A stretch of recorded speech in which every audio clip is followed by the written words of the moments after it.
नमस्कार, जय बद्री विशाल।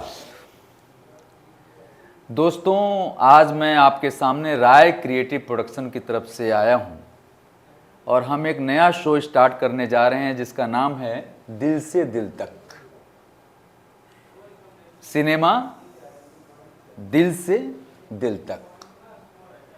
और इस शो में हमारे बहुत ही खास मेहमान हैं हमारे साथ, जज्बात जी। नमस्कार। जज्बात जी, आप बहुत बड़े एक्टर हैं। डीडी पेन की एक क्राइम सीरीज़ अभी आई थी, हमने देखा था, बहुत ही खूबसूरत सीरीज़ है। मैंने एक्चुअली देखा था उसको, आपने बहुत उम्दा काम किया उसमें।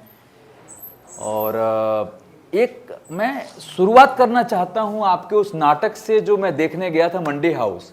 ज़रा उसके बारे में बताइए कि कैसी तैयारियां थीं और क्या क्या चीज़ें आपने। पहले तो आपका बहुत बहुत धन्यवाद कि आपने मुझे दिल से दिल तक शो के लिए बुलाया। सिनेमा दिल से दिल तक। सिनेमा दिल से दिल तक, इसके लिए और क्या है कि नाटक जो हमने किया मत्त विलास प्रहसन, आप जो आए थे, और बहुत ही चैलेंजिंग था वो नाटक। इसलिए था कि चलिए, हमारी तो एक रिहर्सल चल ही रही थी, लेकिन सबसे बड़ा चैलेंज ये था कि 14 तारीख को होली और 15 को हमारा नाटक। अच्छा। तो ऑडियंस के पॉइंट ऑफ व्यू से बहुत चैलेंजिंग था वो। अच्छा, अब हम बात करते हैं नाटक पे। मत्त विलास प्रहसन, जो कि 7वीं शताब्दी का ये नाटक था। हाँ। और महेंद्र विक्रम वर्मा के द्वारा ये लिखा गया नाटक, जिसको अनुवादित किया था ललित पोखरिया जी ने। ओके। तो ये नाटक क्लासिकल नाटक है। हाँ, इसमें एक एक किरदार, ऐसा नहीं जो आज के वक्त का जो नाटक होता है वो नहीं था। नहीं, वैसा नहीं था। जॉनर उसका अलग था, जॉनर क्लासिकल था नाटक। बहुत ही उसके शब्द बड़े क्लिष्ट थे। तो जो आपका किरदार था वो बहुत ही सराहनीय था। बहुत भिक्षु मैंने जो किया था, हालांकि मैं वो करना नहीं चाहता था। हाँ, नहीं, वो मुझे मालूम है। मैं एक्चुअली करना क्या चाहता था, जो कपाली जो कैरेक्टर है, कपाली का कैरेक्टर। हाँ, मैं वो करना चाहता था। लेकिन बहुत भिक्षु आपने बहुत शानदार किया और दिस वाज द मेमोरियल, बहुत मेमोरिकल टाइम था वो। मैं इसके लिए ना, इसका सारा क्रेडिट अपने डायरेक्टर साहब को देना चाहूँगा, भूपेश जोशी सर को, जिन्होंने हमें सिखाया। अगर दिल्ली में मैं आज कुछ भी काम कर रहा हूँ, 2 पैसे कमा रहा हूँ, या थोड़ी बहुत जान पहचान बनी, तो इसका सारा श्रेय मैं भूपेश सर को ही देना चाहूँगा।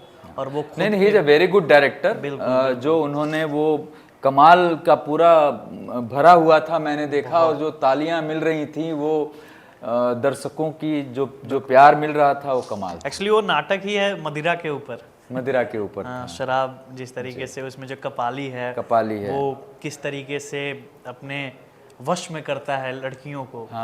तो इससे वो बड़ा चिढ़ा हुआ रहता है कि हम तो चाहते तो हम भी हैं लड़कियों के साथ रमण करना, मदिरा पीना, मांस खाना, लेकिन क्या है कि अब बहुत जो हैं उन्होंने दीक्षा लिया हुआ है, तो अब उस कारण से वो कुछ नहीं कर सकते हैं।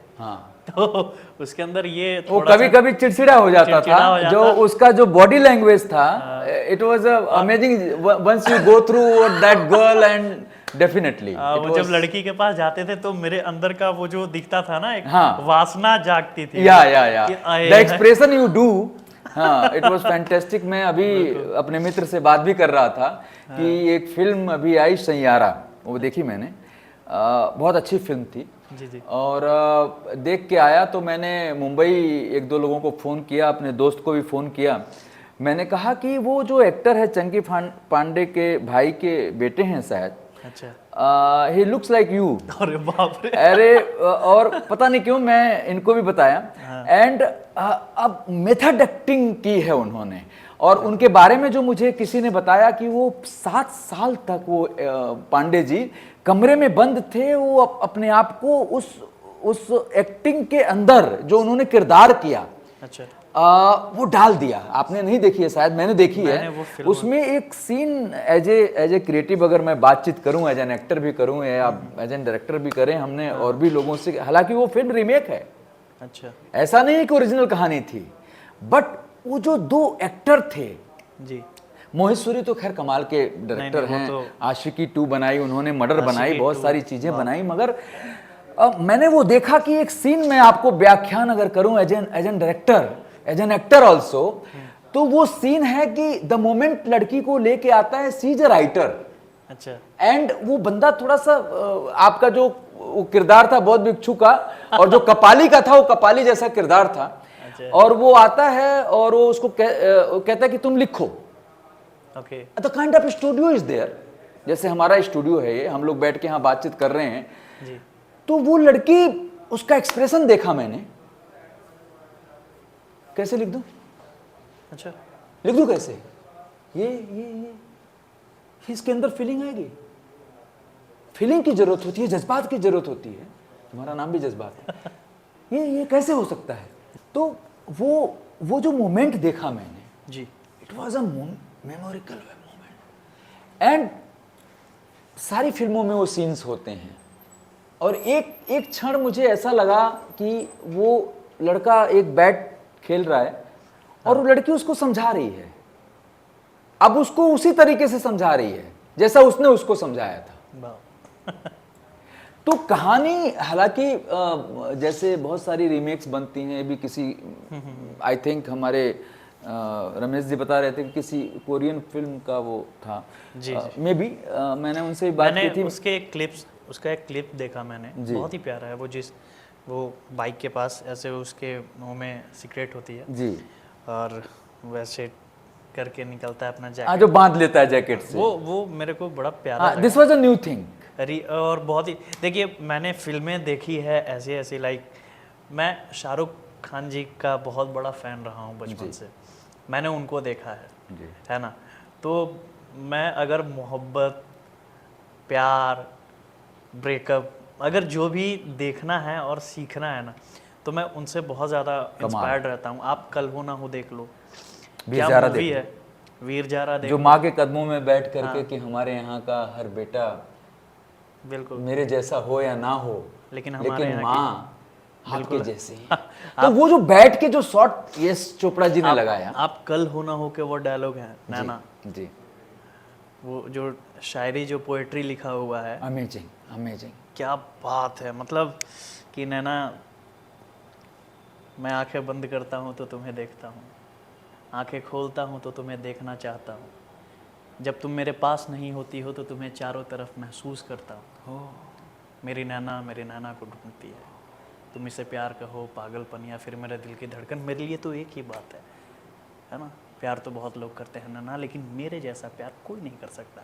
और जैसी वो टर्न करती है ना, कि मतलब ये इजहार कर रहा है, और तुरंत वो डायरी की तरफ जाता है, जबकि वो डायरी में कुछ नहीं लिखा होता है, और इतना वो ब्लैंक है, डायरी ब्लैंक है, और इतना सटीक रिएक्शन और लिखा है ऐसे करके, जब वो टर्न करती है और ये तुरंत चेंज करता है कि और लिखा है, क्या बात है उसमें, और वो ब्लैंक रह जाते हैं सारे।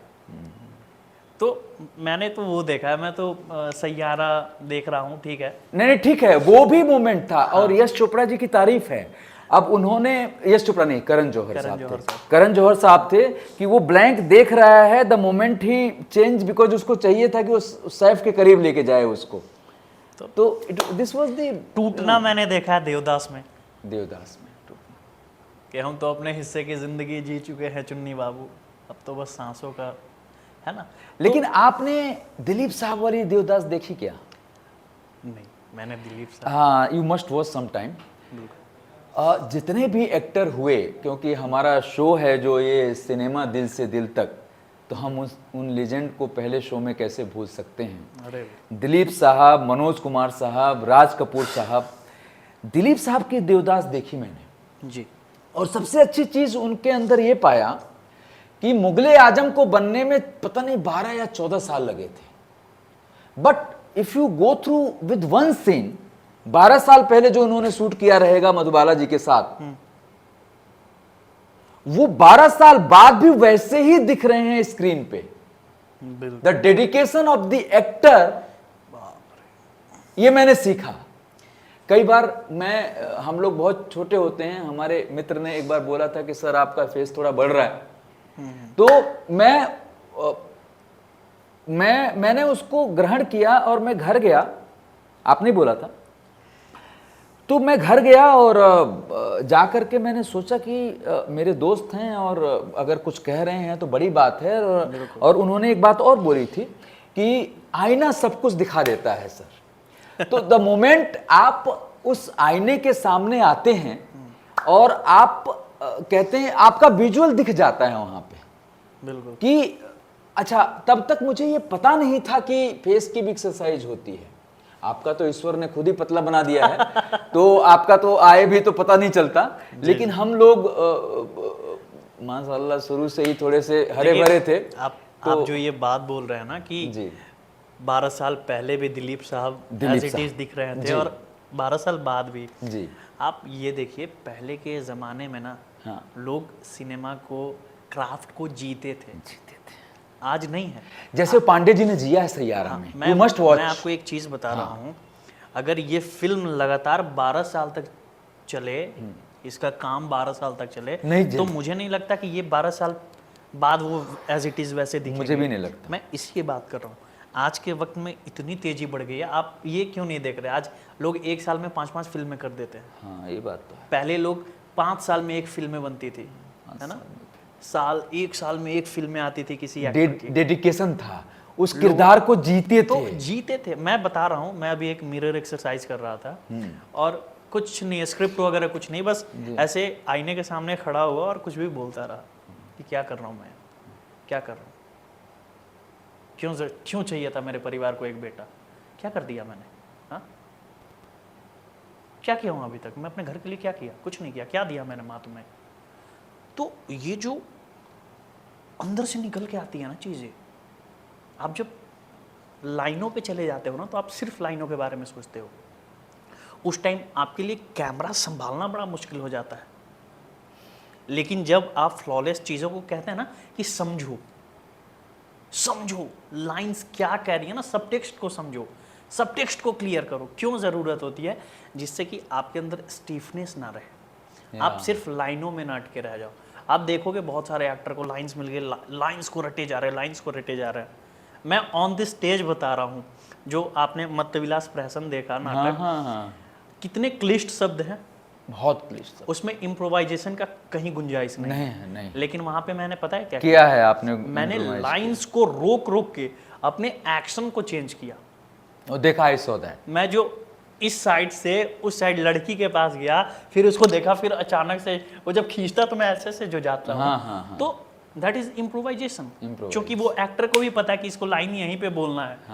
तो मैं वहां गया, अब तुम खींच के लाओ। आखिर ये भी तो गेम ही है ना, ये भी गेम है ऑब्वियसली। आप जब तक टैकल नहीं करोगे कैसे खेलोगे? एक्टिंग क्या है ना, बिल्कुल गेम की तरह है। आप अगर, एक होता है सोलो परफॉर्मेंस और एक होता है जो जिसमें पूरी टीम होती है। तो ये सारी चीज़ें मैं कह रहा था, सिनेमा अब उस तरीके की नहीं बन रही है। हाँ, वेब सीरीज अब बन रहे हैं कुछ अच्छे। आज हमारे इसमें आप देखो, पंचायत सीरीज कितना बूम किया है। हर सीरीज आप देखो, एक ही कैरेक्टर ना, ये नहीं दिखा रहा कि चीज़ों को सिर्फ 2 लोगों को हाईलाइट नहीं कर रहा, उसमें अगर फ्रेम में 5 लोग हैं ना, तो 5 का अलग अलग फ्लेवर आ रहा है। नहीं, वो तो है जज्बात भाई, वो तो है। और एक चीज़, मैं अभी उस फिल्म का नाम नहीं लूँगा जो अभी किया था, क्योंकि वो पूरी टीम आएगी, हम बात करेंगे। एक सीन कर रहा था मैं, और वो सीन ऑफ एयर था। मतलब कैमरा लगा रहे थे, रेडी थे, बट बोला एक बार आप रिहर्सल कर लो। और वो रिहर्सल करते टाइम जो हम लोग कर गए, मैं और जो भी एक्ट्रेस साथ में थी, वो ऑन करने के बाद वो 3 बार ट्राई किया, वैसा नहीं निकला अच्छा, सब कुछ बेहतर था, पर वो नहीं निकला। तो एक्टर का एक जोन होता है, एक जोनर में जाता है। आमिर खान साहब ने भी रंग दे बसंती के लिए एक ऐसा बोला था।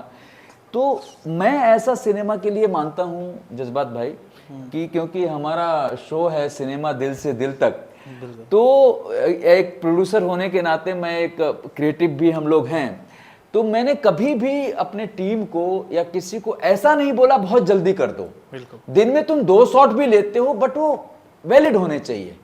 एक्टर का मूड, अगर उसका मूड नहीं है, रोको उसको थोड़ी देर के लिए, एकदम। और वो जो डिसीजन था आमिर खान साहब का, जब वो आते हैं खाना खाते खाते रोते हैं, रंग दे बसंती का आपको कुछ याद होगा, उन्होंने अपने शो में भी जिक्र किया है। वो कहते थे मैं इससे और बेहतर कर सकता था, बट क्योंकि प्रोड्यूसर का प्रेशर था, वो पूरा सेटअप लाइटिंग लगी हुई थी। पता है ये चीजें तो हैं, आप जब शूट करने जाते हो ना, हाँ। तो आर्टिस्ट एक्टिंग के पॉइंट ऑफ व्यू से लोग नहीं देखते हैं, हाँ। उसको प्रोडक्शन कह लीजिए, बिजनेस कह लीजिए, गलत है, वो गलत है। क्या है ना लोगों को कि भाई अगर ये वाला आज नहीं निकला तो बजट बढ़ जाएगा। और मैं आपको बताऊं, हमारी जो फिल्म आ रही है, हम बद्रीनाथ के लिए भी जो काम कर रहे हैं, हमने बहुत दिन, अभी तक 54-55 दिन शूट कर लिया है, पूरी नहीं है और भी टाइम लगेगा, 8-10-12 दिन। हमने कभी भी प्रेशर नहीं लिया ना है। अगर टाइम चाहिए, एक दिन में 1 शॉट हो रहा है, 2 शॉट हो रहा है, बट वो दिल से निकलना चाहिए। और पता है होता क्योंकि पब्लिक बाद में बोलेगी क्या बनाया, क्योंकि हम लोग एक फिल्म दे चुके हैं, अगेन वो मिस्टेक कैसे कर सकते हैं। अरे मुझे तो मतलब मुझे थिएटर में जीना बहुत पसंद है। हाँ। कारण क्या है? हाँ। क्योंकि उसमें कट नहीं है, कोई भी टेक्निकल डिफॉल्ट नहीं होता। जी। आप जो एक बार रिहर्स कर लिए हो, 1 महीना, 10 दिन, 20 दिन, जो भी, आप बहते चले उसके बाद जब आप बहते जाते हो ना, किरदार आपको क्या लगता है, जब लास्ट आता है, 3rd बेल बजती है और उसके बाद जब परफॉर्मेंस आता है, तो थोड़ा सा तो हेजिटेशन होता है। मैंने I saw on your face, but once you started, dialogue लेते ही या स्टार्ट करते ही फिर जो चढ़ता है ना मूड में। अब क्या है, अब आ जाइए आप सिनेमा में, शॉट चल रहा है, मान लीजिए शॉट चल रहा है, अचानक कुछ हुआ कि अरे कट कट कट, अरे उसको सॉफ्ट करो, अरे लाइट को वार्म करो, ये करो, वो मूड गया, चला जाता है, मूड चला जाता है। हाँ, इसीलिए एक्टर लोग मेथड अपनाते हैं, इसीलिए फिर वो नहीं उन चीज़ों पे ध्यान देते हैं। हाँ। अगर कट है, उनको पता है क्या करना है, फिर वो अपनी चीज़ों को, लाइक गुस्सा है तो कुछ कर रहा है, वो अंदर कर रहा है, सामने वाला देख के कहता है क्या हो गया इसको। लेकिन करना पड़ता है, अगर हम नहीं करेंगे उस तरीके से चीज़ों तो जज्बात भाई बहुत मज़ा आया। बिल्कुल। और शो को यही विराम देते हैं जी। दिल से दिल तक में हम अगली बार किसी और शख्सियत के साथ मुलाकात करेंगे। जय बद्री विशाल।